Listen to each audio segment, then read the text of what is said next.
નમસ્કાર મારા વાલા ગુજરાતી મિત્રો, જાગો જોગી જાગો ચેનલમાં આપનું સ્વાગત છે. તો આજે આપણે વાત કરીશું કે આત્માની 3 છુપી શક્તિઓ. જે આત્માની 3 શક્તિ આપણા અંદર છુપાઈ રહી છે એને ક્યાંય બહાર શોધવાની જરૂર જ નથી.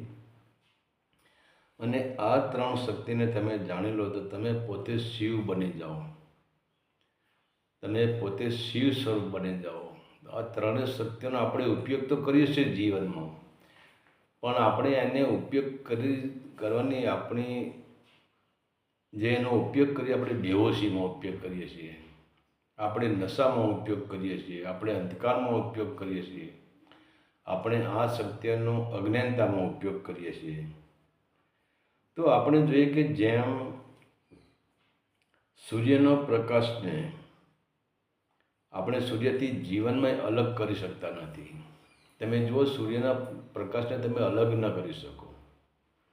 તમે પાણીને પાત્રમાં ભરી શકો, પણ તે વહેતા પાણીને તમે અલગ ના કરી શકો. વહેતા પાણી તમે જ્યાં જુઓ, તમે પાણી વહેતું હોય ત્યાં તમે એક ખોબો લઈને પાણી પી લો અને બીજો ખોબો પાણી લેવો છો ત્યાં એની જગ્યા ભરાઈ જાય છે, ત્યાં પાણી આવી જાય છે. તો સૂર્યના પ્રકાશને આપણે અલગ કરી શકતા નથી. તેમ આ 3 શક્તિ એ પરમાત્માથી અલગ બિલકુલ થઈ શકતી નથી. પણ આપણે અજ્ઞાનતા કારણે એના પર આવરણ લાવી શકીએ છીએ, એના પર આવરણ આવી જાય છે, પણ પરમાત્માથી અલગ થઈ શકતી નથી. માની લો કે સૂર્યથી પ્રકાશ અલગ થઈ શકતો નથી, પરંતુ એ જો સૂર્યના નીચે વાદળો આવી જાય તો એ પ્રકાશ ધરતી પર આવતો બંધ થઈ જાય છે. આપણને સૂર્ય દેખાતો બંધ થઈ જાય છે, એનો પ્રકાશ દેખાતો બંધ થઈ જાય છે. એટલે આપણે એમ માનીએ છીએ કે સૂર્યમાં પ્રકાશ નથી. તો સૂર્ય સ્વયં પ્રકાશિત જ છે અને એના પ્રકાશને કોઈ અલગ કરી શકતું નથી. તો જેમ અગ્નિમાં ગરમી તો છે જ અને ધૂણી છે અને તેજ પણ છે. તો હવે કહેવાની વાત છે કે આપણે તમે કોઈ પણ વસ્તુનું તમે માની લો કે આપણે પાકશાસ્ત્રનું પુસ્તક આપણે કંઠસ્થ કરી લીધું, અગ્નિશાસ્ત્રનું પુસ્તક આપણે કંઠસ્થ કરી લીધું, પણ એ પાકશાસ્ત્રના પુસ્તક કંઠસ્થ કરવાથી તમને જો ભૂખ લાગી ગયું હોય તો એક ભૂખ્યા માણસની પાસે પાકશાસ્ત્રનું આખું પુસ્તક તમે વાંચી જાઓ, આખા પાકશાસ્ત્રના પુસ્તકની કથા તમે કરાવી દો તો એની ભૂખ સંતોષાવાની નથી. તો એની ભૂખ ક્યારે સંતોષાય? એને અસલ અન્નની જરૂર છે, એને સાચા ખોરાકની જરૂર છે. અને સાચો ખોરાક એના પેટની અંદર જાય છે ત્યારે એને સ્વ અનુભવ થાય છે કે મારી ભૂખ મટી ગઈ.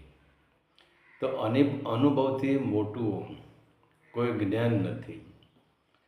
તો પછી કહેવાય છે કે હવે અગ્નિમાં આપણે જોઈએ કે અગ્નિમાં આપણે અગ્નિનો ફોટો જોઈએ કે અગ્નિમાં તેજે પડ્યું છે, ગરમીએ પડી છે, પણ આપણે ખબર ક્યારે પડે અગ્નિમાં તેજ છે અને ગરમી છે?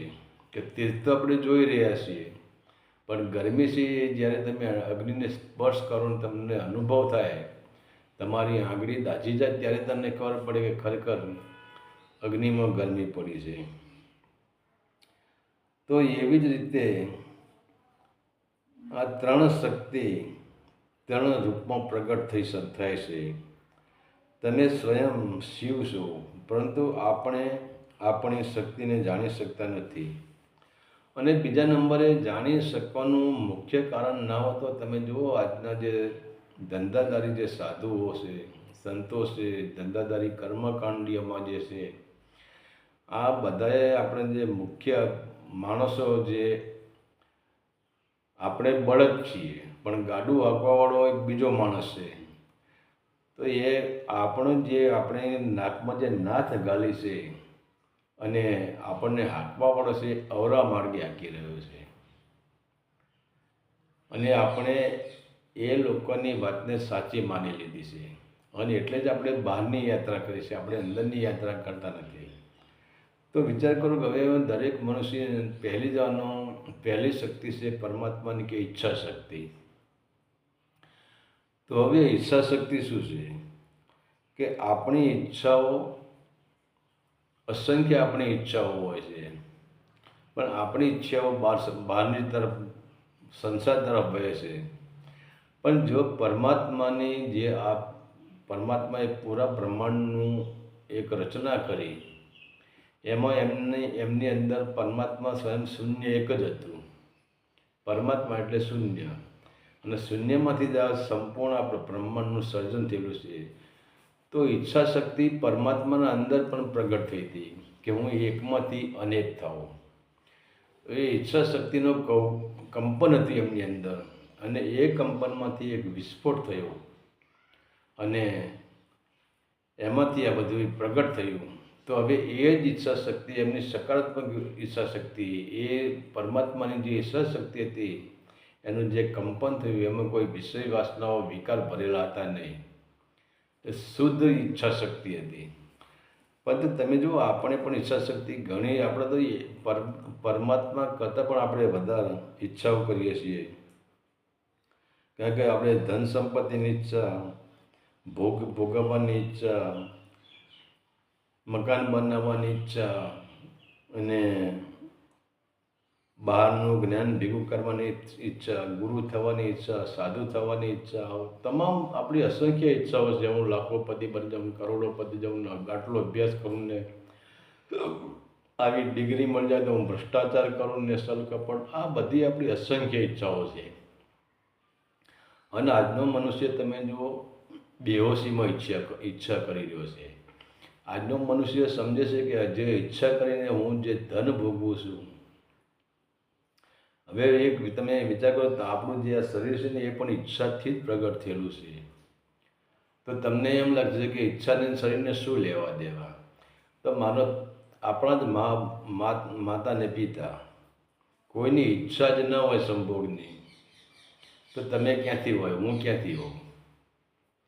તો ઈચ્છા શક્તિ જ સંસારનું જે સ્ફુરણ કરે છે, સંસારનો વિકાસ કરે છે, એ મોટામાં મોટી શક્તિ છે ઈચ્છા શક્તિ. અને એ ઈચ્છા શક્તિ સંસારનું સર્જન કરે છે. તમે જુઓ, સંસારમાંથી એક જ શક્તિ નીકળી જાય, ઈચ્છા શક્તિ. તો ઈચ્છા શક્તિ નીકળી જાય, સંસાર જે વધી રહ્યો છે, અને એ સંસાર ધીરે ધીરે સંસાર નાબૂદ થઈ જાય, કશું જ બચે નહીં. છેવટે ઈચ્છા શક્તિ પૂર્ણ થઈ ગયું તો સમજીએ કે મહાવિનાશ થઈ ગયો. કેમ કે ઈચ્છા શક્તિ તો સર્જન થઈ રહ્યું છે. ગમે તે વસ્તુનું ઈચ્છા શક્તિ સિવાય સર્જન થતું નથી. પણ કહેવાનો મતલબ એ જ ઈચ્છા શક્તિ આપણને પરમાત્મા સુધી પહોંચાડે છે, આપણને શિવ સુધી પહોંચાડે છે, આપણને સત્ય સુધી પહોંચાડે છે. પરંતુ ક્યારે કે એ ઈચ્છા શક્તિ આપણી શુદ્ધ હોય, અને એ ઈચ્છા શક્તિમાં આપણું એવું સ્ફુરણ પડેલું હોય, આપણી એવી સંકલ્પ શક્તિ પડેલી હોય કે મારી જાણવાની એ જ ઈચ્છા છે. મને સંસારની કોઈ ઈચ્છા નથી, મારે જાણવાની એ જ ઈચ્છા છે. હું કોણ છું, ક્યાંથી આવ્યો છું ને ક્યાં જવાનો છું. આજ આ ઈચ્છાના તમે સંકલ્પ શક્તિ તમે સ્થિર કરી લો, તમારી ઈચ્છાના તરંગો તમે અંદરની યાત્રા કરો, તો તમારી ઈચ્છા શક્તિ તમને શિવ સુધી લઈ જાય છે. તમારી ઈચ્છા શક્તિ તમને પરમાત્મા સુધી લઈ જશે. જેમ એક બીજની ઈચ્છા થઈ જાય, ધારો કે એક જ 2 બીજ પડ્યા છે, પણ એક બીજ એવું છે કે એની ઈચ્છાઓ વાસનામાં ભરેલી છે, એ બહાર રખડવાનું છે. અને બીજા બીજની ઈચ્છા એવી છે કે મારે ધરતીમાં દબાવવું છે, અને મારે મોટું વૃક્ષ થવું છે. તો એ કેરીનું બીજ એ ધરતીમાં દબાય છે, અને એમાંથી એક અંકુર ફૂટે છે, અને એ અંકુર ધીરે ધીરે એક વિરાટ આંબાનું વૃક્ષ બની જાય છે, અને એને મીઠા ફળ લાગે છે. પણ ક્યારે લાગે છે કે એ બીજે ઈચ્છા કરી કે હું કેટલું વિરાટ છું એ મારે જાણી લેવું છે. તેમ આપણા અંદર જે ઈચ્છા શક્તિનું બીજ પડ્યું છે, એ પણ વિરાટનું બીજ છે. જેમ આંબાની ગોટલીમાં બીજ પડ્યું હતું, બીજ સૂક્ષ્મ હોય છે, એમ આપણી અંદર પણ સૂક્ષ્મ બીજ હોય છે. તમે જુઓ, તમે કોઈ પણ બીજને તોડફોડ કરશો તો એમાં તમે વૃક્ષના દર્શન નહીં કરી શકો, તેમાં તમે લાકડાના દર્શન નહીં કરી શકો, તમે એમાં પાંદડાના દર્શન નહીં કરી શકો, તેમાં તમે ફૂલના દર્શન નહીં કરી શકો, તમે ફળના દર્શન નહીં કરી શકો અને તમે વિરાટ વૃક્ષના પણ દર્શન નહીં કરી શકો. પણ એ બીજને તમે ધરતીમાં દબાવી તો એની ઈચ્છા શક્તિ પ્રગટ થાય, તો એમાંથી જ કહેવાય છે કે ઈચ્છાથી જ એક વૃક્ષની ઉત્પત્તિ થાય છે અને એ પછી બીજ મટી જાય છે અને વિરાટ વૃક્ષ બની જાય છે. તો એવી રીતે પહેલી જ આપણી શક્તિ છે ઈચ્છા શક્તિ. અને આજે અનંત બ્રહ્માંડ આપણે જે જોઈ રહ્યા છીએ એ પરમાત્માની ઈચ્છા શક્તિથી જ પ્રગટ થયા છે.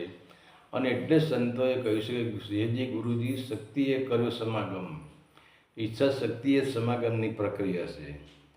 અને બીજું ત્યારે આપણે જોઈએ છીએ કે મનુષ્યની ઈચ્છાઓ તો કોઈ દિવસ પૂરી થતી નથી, પરંતુ અંદરથી જે ઈચ્છાઓ પડે છે, આપણી મૂલાધાર ચક્ર આપણી ધરતી છે અને ત્યાંથી જે આપણે ઈચ્છાનું બીજ રોપીએ છીએ.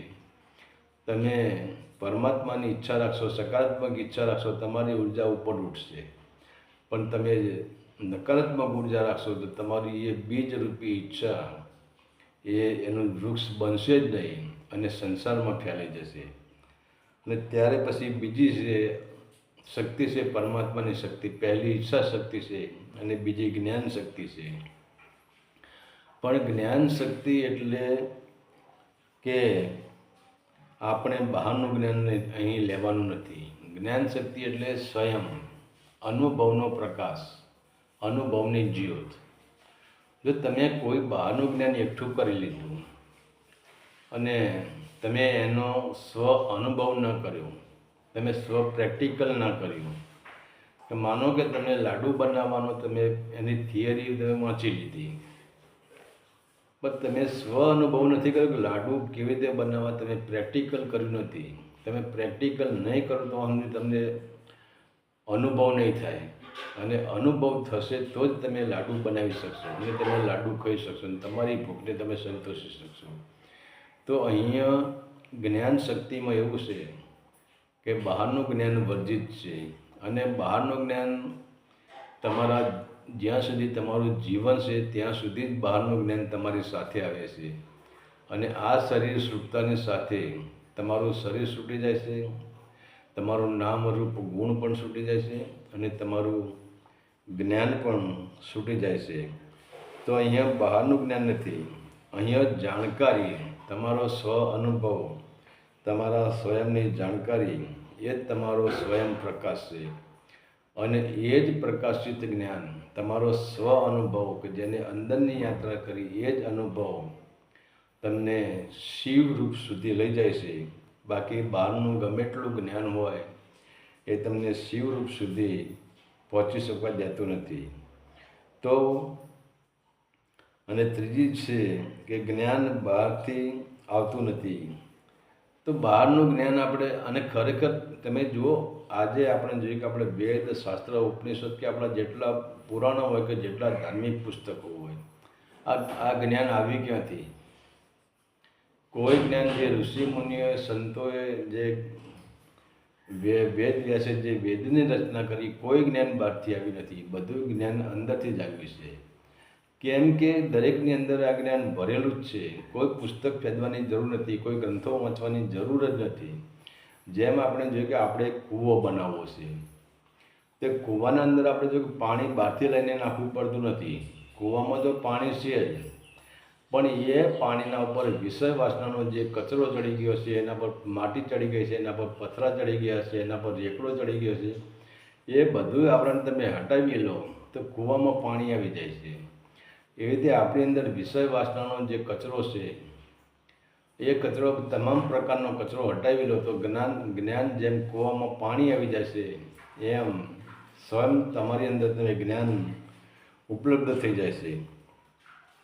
અને ત્યારે પછી કહેવાશે કે ત્રીજી શક્તિ છે કર્મ શક્તિ.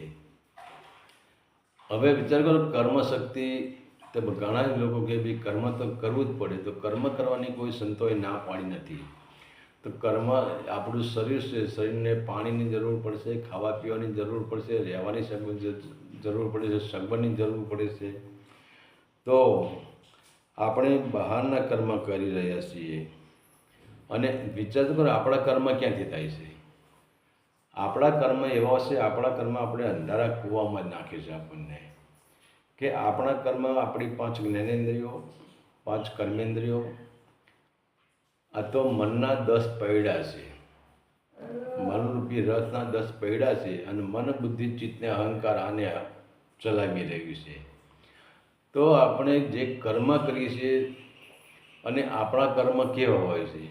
આપણા કર્મ વિષય વાસનાના કર્મ હોય છે, અત્યાચાર, ભ્રષ્ટાચાર, રાગ, દ્વેષ, છલ, કપટ, દગા, પ્રપંચ, અને આ બધા આપણે કર્મ કરીએ છીએ.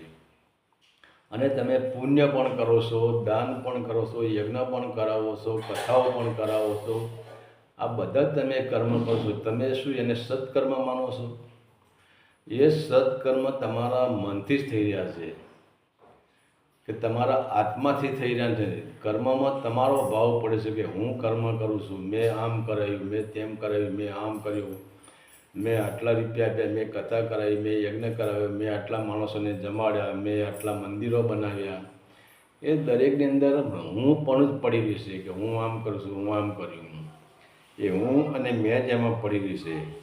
અને એમાં કર્મશક્તિ એટલી બધી પથ્થર જેવી થઈ જશે કે ચેતના શક્તિ શુદ્ધ થતી નથી. પણ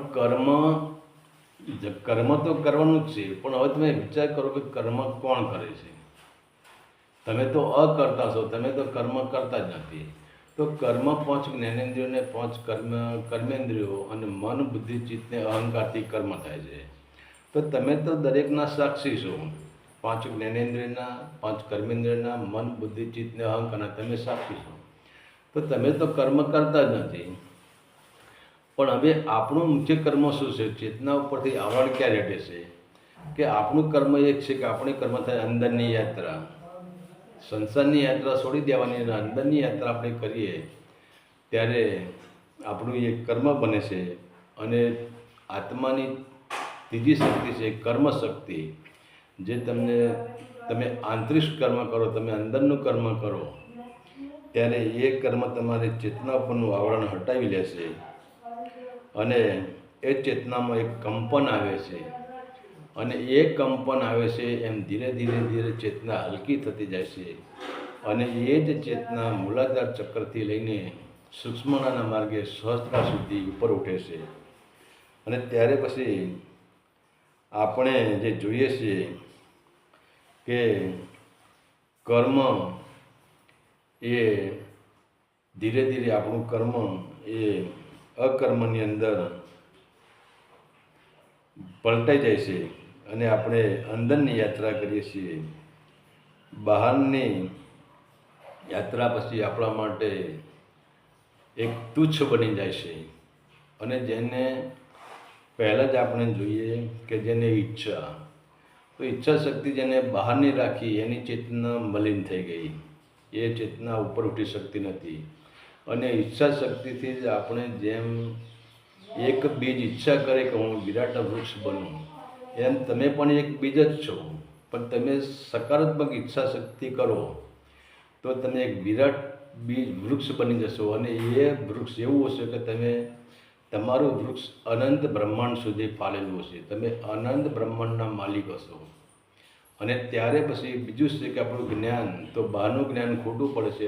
આંતરિક જ્ઞાન, તમારું સ્વ અનુભવનું જ્ઞાન તમારી પાસે હશે તો તમારી અંદર સત્યની જ્યોત પ્રગટશે.